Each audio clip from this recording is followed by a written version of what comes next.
Bismillahirrahmanirrahim. Assalamualaikum warahmatullahi wabarakatuh. Perkenalkan, saya Febiola Amelia dengan NIM 2014-07004 dari Prodi Pendidikan Guru Madrasah Ibtidaiyah A, Fakultas Tarbiyah dan Keguruan Universitas Islam Negeri Imam Bonjol Padang.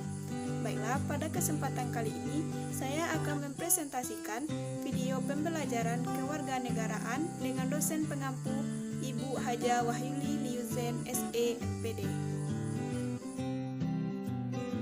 Baiklah, dengan materi wawasan Nusantara yang terbagi menjadi 5 pembahasan.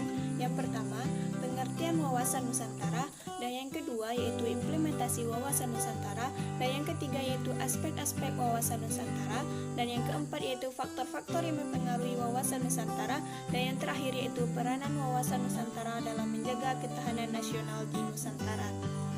Baiklah, selamat menyaksikan. Mari kita masuk pada pembahasan yang pertama, yaitu A. Pengertian wawasan Nusantara. Menurut Profesor Dr. Wan Husman, wawasan Nusantara adalah cara pandang bangsa Indonesia mengenai diri dan tanah airnya sebagai negara kepulauan dengan semua aspek kehidupan yang beragam. Sedangkan pengertian yang digunakan sebagai acuan pokok ajaran dasar wawasan Nusantara sebagai geopolitik Indonesia adalah cara pandang dan sikap bangsa Indonesia mengenai diri dan lingkungannya yang serba beragam dan bernilai strategis dengan mengutamakan persatuan dan kesatuan wilayah dengan tetap menghargai dan menghormati kebinekaan dalam setiap aspek kehidupan nasional untuk mencapai tujuan nasional. Bagian poin kedua yaitu B. Implementasi wawasan Nusantara. Pada pembahasan implementasi ini terbagi menjadi 4 implementasi dalam kehidupan. Yang pertama yaitu implementasi dalam kehidupan politik adalah menciptakan iklim penyelenggaraan negara yang sehat dan dinamis, mewujudkan pemerintahan yang kuat, aspiratif dan dipercaya. Yang kedua yaitu implementasi dalam kehidupan ekonomi, yaitu menciptakan tatanan ekonomi yang benar-benar menjamin pemenuhan dan peningkatan kesejahteraan dan kemakmuran secara merata dan adil. Yang ketiga yaitu implementasi dalam kehidupan sosial budaya, yaitu menciptakan sikap batiniah dan lahiriah yang mengakui, menerima dan menghormati segala bentuk perbedaan sebagai kenyataan yang hidup di sekitarnya dan merupakan karunia Sang Pencipta. Dan yang terakhir yaitu bagian implementasi dalam kehidupan pertahanan keamanan, yaitu menumbuhkan kesadaran cinta tanah air dan membentuk sikap bela negara pada setiap warga negara Indonesia. Bagian poin ketiga yaitu C. Aspek-aspek wawasan Nusantara. Yang pertama, aspek falsafah Pancasila. Nilai-nilai Pancasila mendasari pengembangan wawasan Nusantara sebagai berikut. Hak asasi manusia, seperti hak memeluk agama dan menjalankan ibadah sesuai dengan agama masing-masing. Yang kedua, mengutamakan kepentingan masyarakat daripada individu dan golongan. Yang ketiga yaitu pengambilan keputusan berdasarkan musyawarah untuk mufakat. Yang kedua yaitu aspek kewilayahan Nusantara. Pengaruh geografi merupakan suatu fenomena yang perlu diperhitungkan karena Indonesia kaya akan aneka sumber daya alam dan suku bangsa. 3. Aspek sosial budaya. Indonesia merupakan negara yang terdiri atas ratusan suku bangsa yang masing-masing memiliki adat istiadat, bahasa, agama, dan kepercayaan yang berbeda-beda. Yang keempat yaitu aspek sejarah. Indonesia diwarnai oleh pengalaman sejarah yang tidak menghendaki terulangnya perpecahan dalam lingkungan bangsa dan negara Indonesia. Hal ini dikarenakan kemerdekaan yang telah diraih oleh bangsa Indonesia merupakan hasil dari semangat persatuan dan kesatuan yang sangat tinggi bangsa Indonesia itu sendiri. Jadi, semangat ini harus tetap dipertahankan untuk persatuan bangsa dan menjaga wilayah kesatuan Indonesia. Pada poin keempat yaitu D. Faktor-faktor yang mempengaruhi wawasan Nusantara. Yang pertama, wilayah atau geografi. A. Kepulauan Indonesia. Bagian wilayah Indes Archipel yang dikuasai Belanda dinamakan Nederlands Oost-Indische Archipelago. itulah wilayah jajahan Belanda yang kemudian menjadi wilayah Negara Kesatuan Republik Indonesia. Nama Indonesia mengandung arti yang tepat, yaitu Kepulauan India. Dalam bahasa Yunani, Indo berarti India dan Nesos berarti pulau.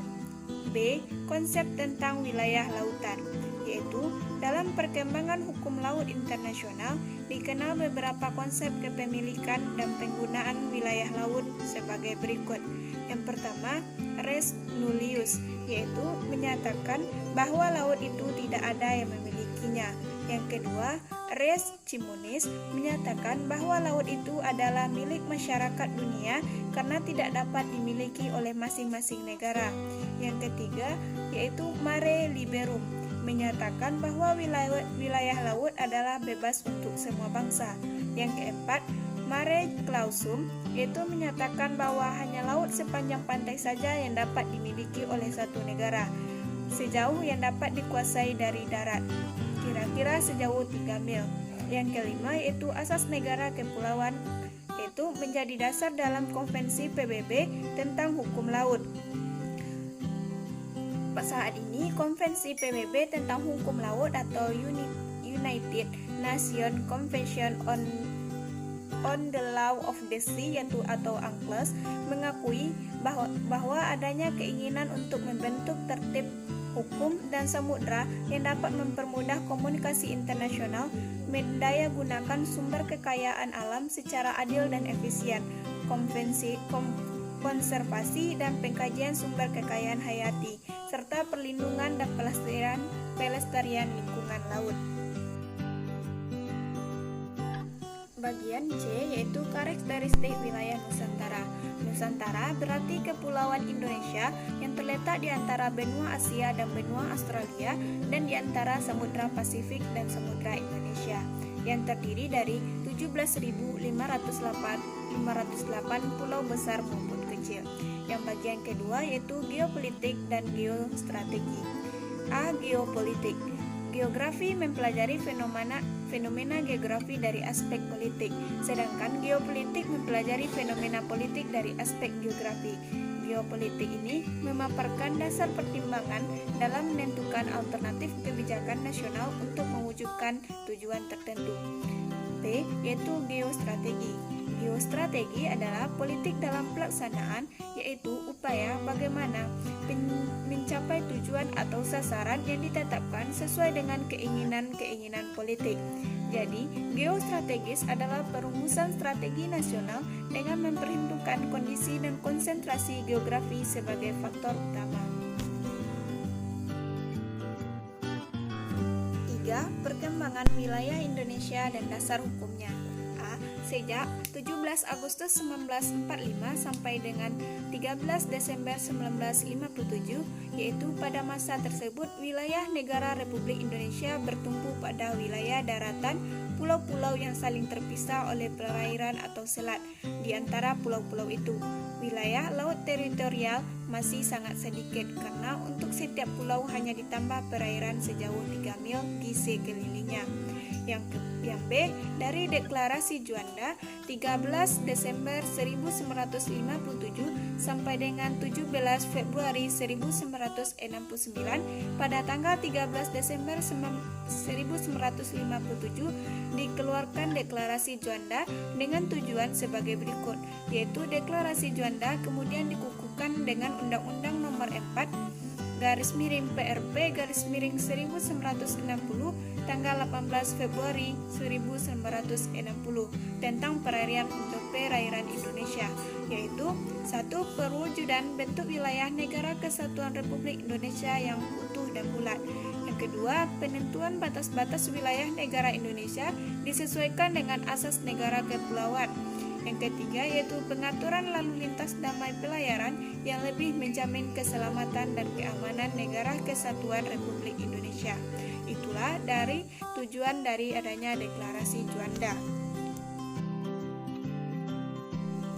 C. Dari 17 Februari 1969 Deklarasi Landas Kontinen sampai sekarang.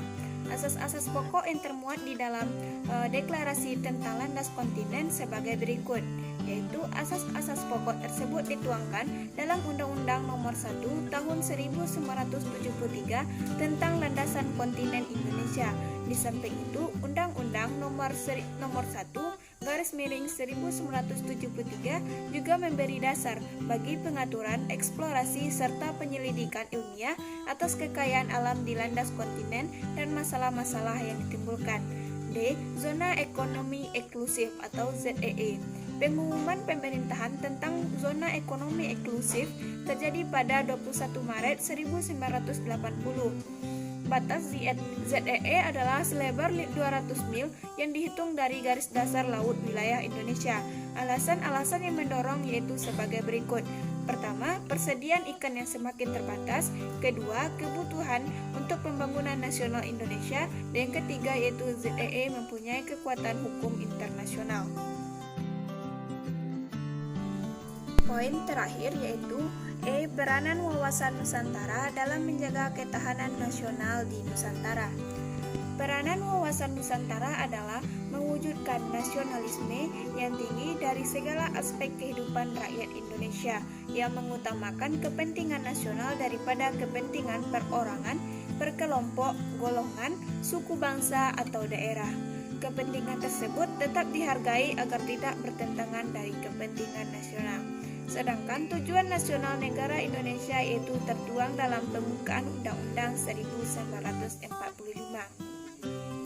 Baiklah, sekian hasil presentasi dari saya. Mohon maaf jika ada kesalahan.